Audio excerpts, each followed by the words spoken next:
తర్వాత మీరు ఎలాంటి జాగ్రత్తలు తీసుకుంటారు సార్? ఆ నిమిషాన్ని అక్కడ ఎమోషనల్ ఏదైనా జరిగితే దాన్ని ఎవరు మేము ఆపలేం కాబట్టి దానికి ఆమె కేర్ తీసుకుంటామంటే మ్యాక్సిమం ఇంకా జాగ్రత్తలు తీసుకునే ట్రై చేస్తాం తప్పితే అక్కడ ఈ ప్రతిదాన్ని ఇంకా మేము దీన్ని ఆపగలుగుతాం, దీన్ని లేకపోతే దీనికి రెస్పాన్సిబిలిటీ తీసుకోగలుగుతాం అంటే ఏ నిమిషాన్ని ఎక్కడ ఏం జరుగుతుంది అనేది ఇన్ని వైడ్ రిలీజ్ ఆఫ్ ఇన్ని థియేటర్స్లో 1000 పైన థియేటర్స్లో రిలీజ్ అవుతున్నప్పుడు ఏ థియేటర్లో ఎక్కడ ఏం జరుగుతుంది అనేది నేను నిజంగా మేము ఫాలోఅప్ చేయగలుగుతాం అనేది చెప్పినా కూడా ఆమె ఎవరు నమ్మే విషయం కాదు కదా. సో ఎక్కడైనా ఏదో జరిగితే దాన్ని కేర్ తీసుకోవడం చేయగలుగుతాం తప్పితే ఎంత మ్యాక్సిమం అవాయిడ్ చేయడానికి ట్రై చేయొచ్చు, అవాయిడ్ చేస్తాం. కానీ ఎక్కడన్నా చిన్న అక్కడెక్కడ యాక్సిడెంట్ జరిగితే మన చేతుల్లో ఉండవు కదండి. ఇప్పుడు గవర్నమెంట్ చాలా సీరియస్గా ఉంది, ఎందుకంటే ఇలాంటి సిచ్యువేషన్స్ తర్వాత అందరినీ రెస్పాన్సిబుల్ చేసే ప్రయత్నంలో ఉన్నారు. దానికి మీరు ఎలా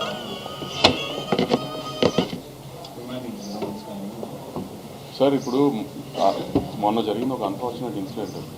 సో అట్లాంటి ఇంకా జరగకుండా చూసుకుంటామే మా ప్రయత్నం కూడా అండి. దాన్ని ఇప్పుడు ఎవరు దాన్ని సపోర్ట్ చేయరు కదండి. అలాంటి జరగాలని అనుకోకుండా జరిగింది. ఇంకా అలాంటి జరగకుండా మేము చాలా జాగ్రత్త పడతాం. గవర్నమెంట్తో పాటు మేము కూడా చాలా జాగ్రత్త తీసుకుంటాం.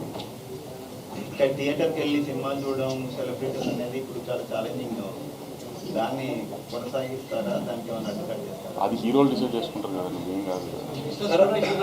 ఇన్సిడెంట్ అయ్యాక అందరూ కలిసారు అన్న దాని మీద కూడా సీరియస్ అయ్యారు. ఆ టాపిక్ వద్దులేదు.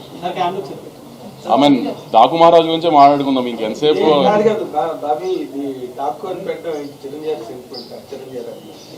మీరు ఇండియా నుంచి మీ పోస్టర్ అయితే చిరంజీవి గారి లాగే ఉంది. మీ ప్రశ్నలు దాని మీదే అడుగుతున్నారు. చిరంజీవి గారి అభిమాని అంటే మోస్ట్ ప్రొక్లైమ్డ్ చిరంజీవి గారి అభిమాని. చిరంజీవి గారితో పెద్ద హిట్ ఇచ్చి తర్వాత ఇమీడియట్ సినిమా బాలకృష్ణ గారితో చేస్తున్నారంటే 100% ఆ క్యూరియాసిటీ కానీ ఆ ఇన్క్యూజిటివ్నెస్ అండ్ ఎక్సైట్మెంట్ అవన్నీ బాగా ఎక్కువ ఉంటాయి.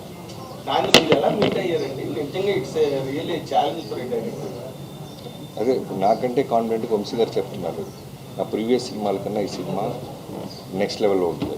కథ పరంగా కానీ, ఫైట్స్ పరంగా కానీ, విజువల్ పరంగా కానీ, అన్ని విధాలుగా. సో ఇప్పుడు బాలకృష్ణ గారితో చేసిన తర్వాత మళ్ళీ నెక్స్ట్ ఇంకో హీరోతో చేస్తే మళ్ళీ ఆ హీరో ప్రీవియస్ సినిమాలు ఏంటి, మనం ఏం చూపిస్తున్నాం అనే హోంవర్కే ఉంటుంది.